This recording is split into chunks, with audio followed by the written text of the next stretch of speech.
thunderstorms were located along the line extending from South Lawndale to near Mokina, moving at 25 miles per hour.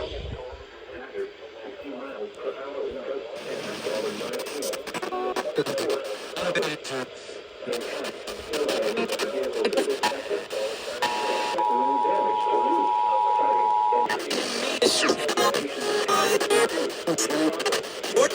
a severe thunderstorm warning for southeastern Cook County in north. Thunderstorms were located along a old gusts and $half size hail. Move from interior room on the lowest floor of the building. Tornado watch remains in effect until 10 p.m. for northeastern Illinois and northwestern Indiana.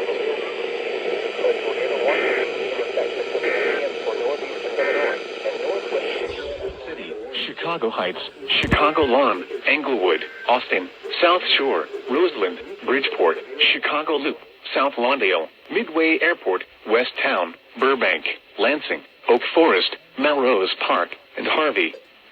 For your protection, move to an interior room on the lowest floor of a building. A tornado watch remains in effect until 10 p.m. for northeastern Illinois and northwestern Indiana.